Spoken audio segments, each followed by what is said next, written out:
Hey guys, today you find us on the slightly drizzly day in Wigtown, the part of the southwest 300 in Scotland.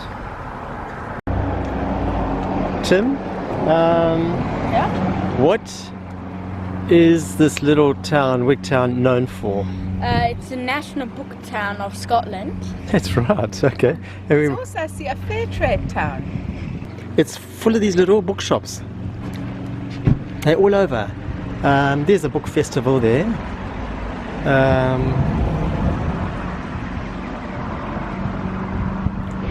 But we're going to take you. It's like Timmy said, it's a drizzly day today, and you can see how grey it is. And first, I want to show you something about this little book town, and that's this shop is. We're going to walk now back towards the drizzle because it's going to get onto our lens. Just want to show you what they've got outside the bookshop. This looks like something you would see from Harry Potter. Yeah. Exactly. You really would think it could really be part of a film set. And can you see that it has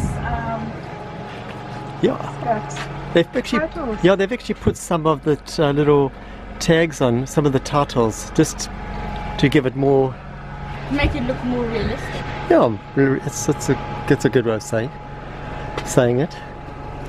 Let's go.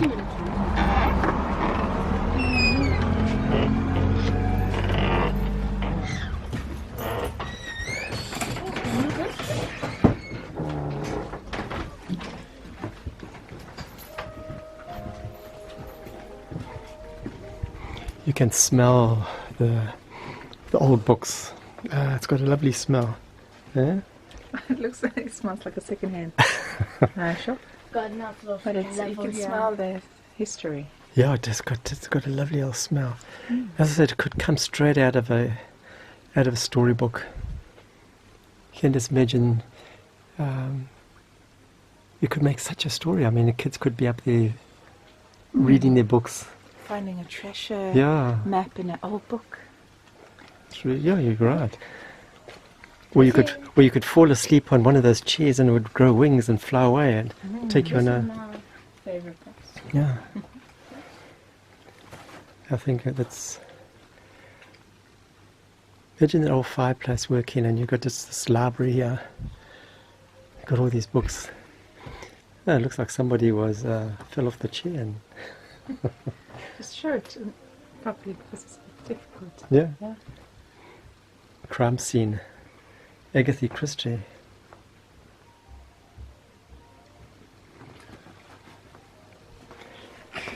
Quite nice. But we just wanted to come in here and show you this, and you can see how many nooks and crannies. There's little spots all over the show. I think you could spend hours. Any book you probably want, you could find here. I reckon you could. Yesterday we were trying to find the Secret Seven. Yeah, but they didn't know if they had anything like that. Okay, everyone, we're going to leave here, leave the bookshop, and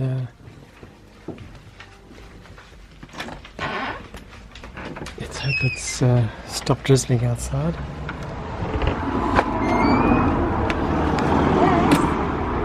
It's stopped. Okay. Now, beside this being an amazing bookshop, and as I said, it's just got books everywhere, and books you just. But there's something else. There's a dog side to Wigtown, and I want to take you across a road. We're going to start here, and there's a lot to explain, so you're just going to have to bear with me, and I'm going to try and not make it too jumbled because there's a lot to it.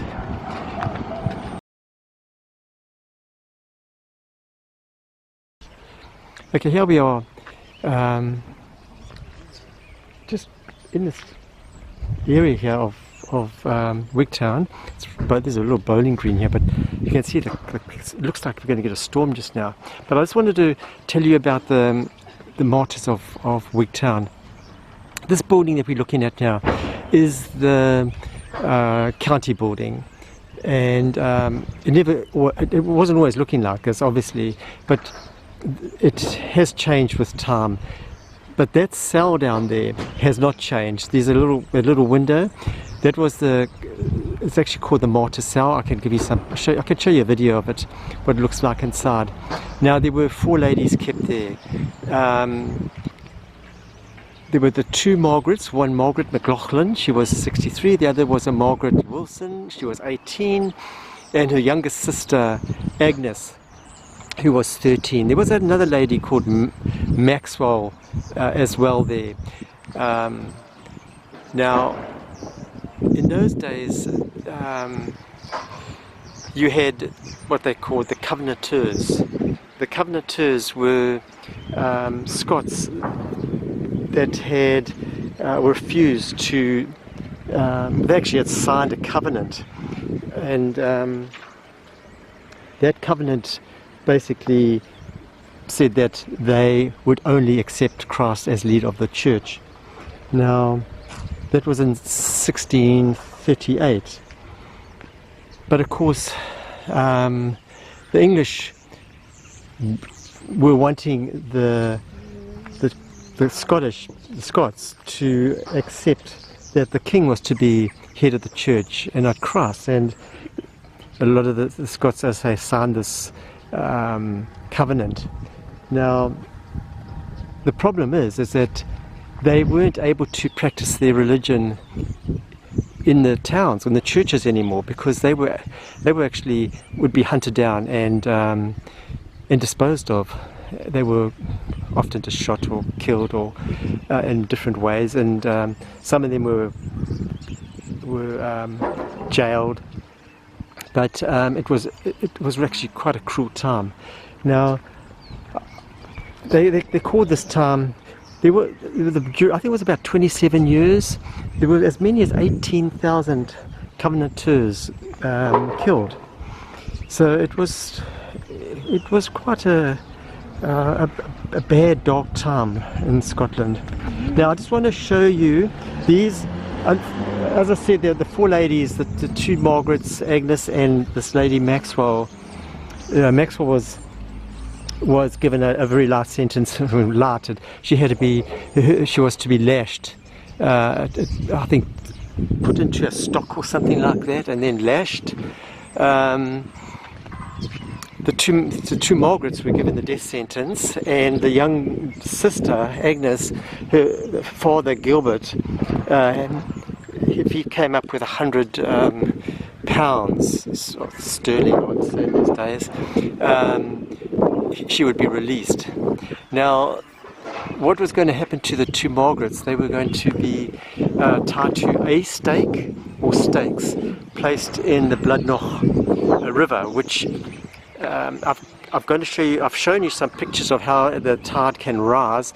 That river used to be we're going to take a walk down there, just below where the church is now, and the church that we're going to look at is not the original church. That original church was taken down, but they used a lot of the stones. Are we going the wrong way?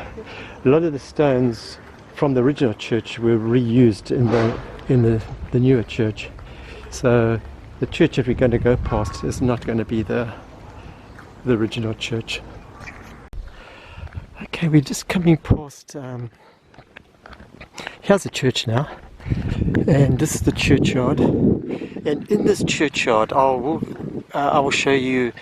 I've actually got a video where the actual graves of the 2 ladies, the 2 Margarets, after they were drowned, their bodies would have been brought up here and buried.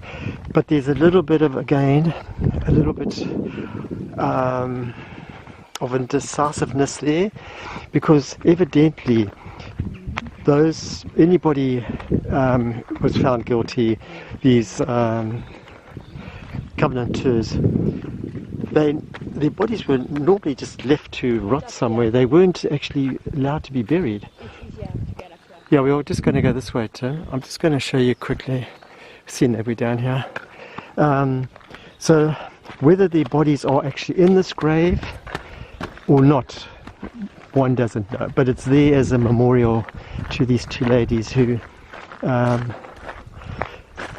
gave their lives because of their religion, and defiance that they would not accept the king as being the leader of the church. You can just see the grave. And another thing I must mention too, in this time which was known as the killing time, there were five martyrs in this town, or 5 people in this town that were martyrs, and there were 3 men as well. These 3 men they were not the same time, but in the same time. They were actually hung.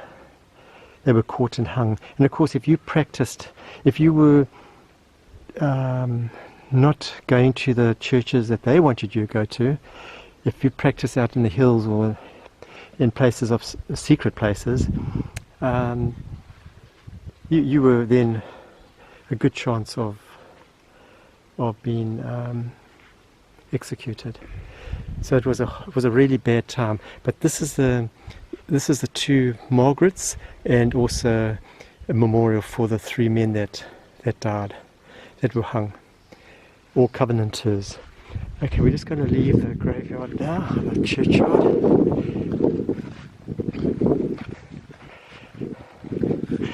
And we're just going to walk down to the bottom. As I said, we did have this time with this lady Donna, who's very, very clued up on the martyrs of Wigtown, and she spent about 2 hours there, Timmy. Yeah. Maybe even more. More. Maybe like 3 hours or something. Could have been easy. Because, yeah, we were driving for at least 30 minutes, so it could have been like 3 hours. Yeah, she took us in her car, and she actually showed us where the 2 Margarets, where they actually were staying. At that time, Margaret McLaughlin was staying in a little cottage on a farm, quite far from here actually, and Margaret Wilson, she stayed obviously with her parents on their farm. She had actually left the farm with her young sister, and in fact she had brothers. I think there were 3 brothers. The brothers had actually left and gone across to Ireland, but of course the 2 girls, they were hiding out in the hills, and they would attend these secret meetings, church meetings, and how the soldiers would know about them is that they would take a roll call at the church. So if anybody was missing from those families that attended the church, they would follow that up. No, they would actually follow that up, and they would know who in that family wasn't there, and the parents could very likely be fined if their children weren't there. But then of course there would also be there would be the suspicion that they were covenanters, as in the case of Margaret Wilson. Okay, this is the spots that I mentioned. It's only a few minutes walk down from which would have been from the martyr's cell, past the church, down to this area. Now, what you've got to understand is that the river Bloodloch, it used to run here. It didn't run where I filmed it. That had been altered to accommodate the harbour. The actual river used to be running right past here. So we're going to walk out now on this little walkway that Simi's trying to open. Okay. This little wooden walkway would have taken you out. This river would have been running past here. But I don't think this wooden thing was here when. No, definitely not. This was all put in. They would have just the dragoons, soldiers would have brought these two ladies out to the flat. Now when the water goes out, you can see how there's a lot of difference in low tide and high tide. So this where we are now would have been in the water course. This river would have been right here where we are. This would have all been mud with maybe just a trickle of water going through at low tide. And they would have put a stake, a wooden pole or two poles into the mud. Now what they've done here, this stone is just, it says this marks the traditional site of martyrdom. So this is approximately where the stakes were being put in the river. Now it's said that the two ladies were tied to stakes. It could have been two stakes, it could have been one stake. The significance here is that one was higher up than the other. So if it was one stake, the one Margaret would have been, her head would have been higher, and the other Margaret would have been tied down lower. So their heads would have been at different heights. The reason for that is that the one would drown before the other. Now, there's also mentioned that there were two stakes. So the one Margaret would have been further down in the mud, flat, the other one up the bank a little bit. So when this water comes in, it rises pretty quickly. So the one Margaret would have had to watch the other Margaret drowning. And the tension there was to get her, the younger one, because she was set up a little bit higher, was for her to relent and take the oath. And so what actually happened evidently was that this tide then came in, and the older Margaret,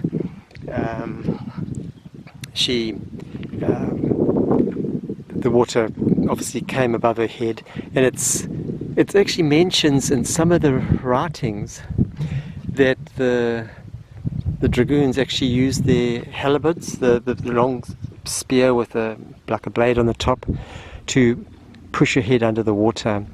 And then the younger Margaret, she was actually singing different psalms and taking quotes from the Bible. They wanted, obviously, to give her a chance now to change and take this oath, which she didn't do. And they did the same to her. They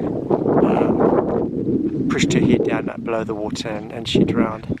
So the cruelty is intense, and I think that's what stands out about this story, was that these two women, and something that I haven't mentioned was that Gilbert, the father, had actually gone to Edinburgh to try and get a reprieve for the two ladies, which actually was successful. They granted it, and it was supposed to have come back here to Wigtown, but the individual that was in charge here was he was pretty evil, and I think it very likely came back, but he just wouldn't follow the instructions. So these two ladies actually had a reprieve. They could have got off. He he actually went ahead with the drowning. So they both drowned when they could have been allowed a reprieve.